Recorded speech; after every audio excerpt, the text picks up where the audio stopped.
Isang pinagpalang araw nga pala, tayo nga pala ngayon ay bibili ng ating motorcycle.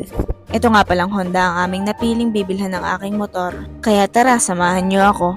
Ito nga pala guys, yung iba't ibang unit na nakadisplay dito. At yung aking nakapili dito ay yung Honda Click. Kasama ko nga pala dito yung aking papa at saka yung aking tito at yung isa kong kaibigan. At dahil nga nakapili na tayo ng ating bibili na motor, ay di ayan na, may sasagutan na muna tayo dito. Syempre bago ko nga pala ito binili o pinili, nanood muna ako ng mga reviews saka nagbisa ako doon sa mga unang bumili na ng gantong motor. At dahil yun na nga ang ating nabiling motor ay wala nang atrasan to, babayaran na natin to. At ayun na, binibilang na ulit ni ate at baka mali ang aking bilang. Binigay nga pala sa akin si ate na sasagutan ko daw baka dumasakali manalo pa ng motor. Ito nga pala guys yung pinili kong kulay ng motor kasi mukhang malinis tingnan. At ayun nga pala, hindi ko alam kung anong ginagawa dyan ni kuya. Basta yun go. Ganyan guys, shwe shwe shwe shwe shwe. Napalag pala sila. Ako pre, I-endorse ko lang sa inyo ma'am yung unit. Ano po, bali kayo po ang gagamit. Sa physical ma'am, na-check ko na to bago pagka-activate ko ma'am, chinek ko na rin naman. Bali sa panlabas muna tayo ma'am. Lahat po ng headlight, ang headlight po gumagana at sumasabay naman sa panel. Headlight ma'am, hindi lang masyadong kita pero doon ma'am sa top. Doon ka na lang ma'am. Ayun lo. Bali ito po, ang headlight po nito ay laging bukas na umaga o gabi. Lagi po siyang bukas. Hindi na po siya yung namamatay, wala na po sa switch na gano'n. Bali siya po ay EHO, ang tawag po doon ay always headlight on. Ibig sabihin ma'am, yung po yung required ng LTO na kailangan ng headlight ay kahit araw ay bukas. Ano po?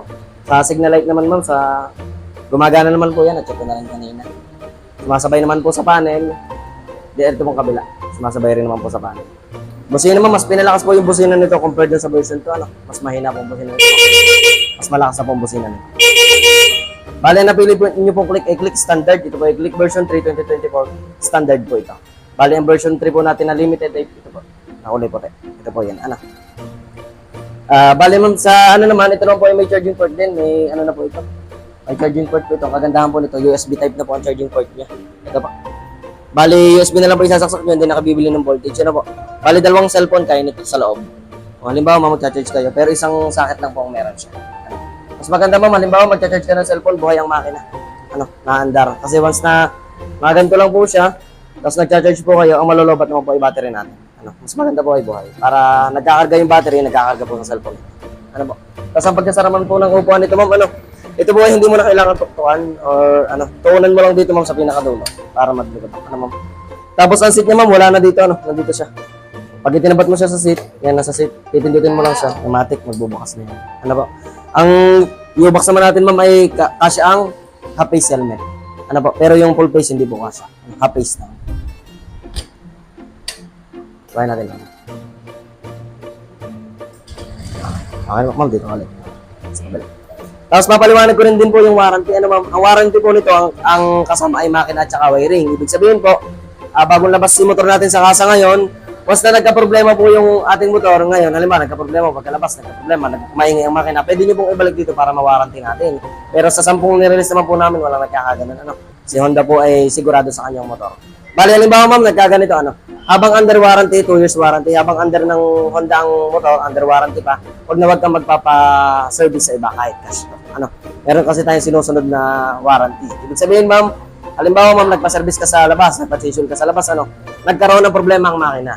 Yung chinsul po kasi parte ng makina yun, mabovoid po yung warranty natin. Possible, hindi po ma-approve ni Honda yung ipawawarranty natin. Po?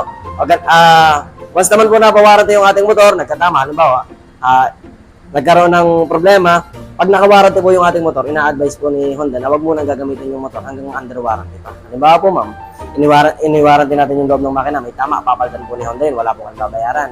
Pero habang wala pa po yung pyesa at hindi pa napapalitan, hindi po pwedeng gamitin yung po, kasi baka magkatama po yung ibang pyesa, kayo po ang magkakargo nun. Kayo na po ang mismong magbabayad nun, hindi na po kami.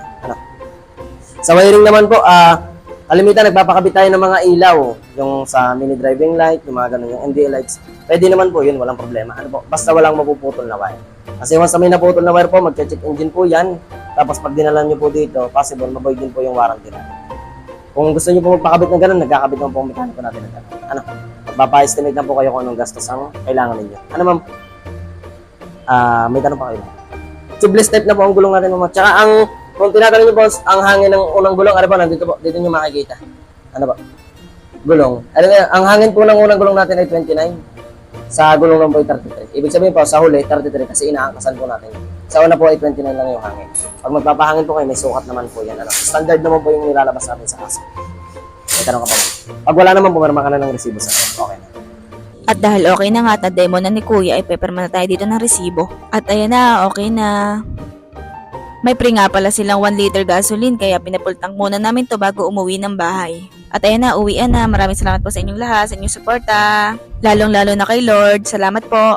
Pagka-uwi nga pala namin ay umalis ulit kami, pinuntahan namin yung aming isang kaibigan at kami kakain muna ng tanghalian.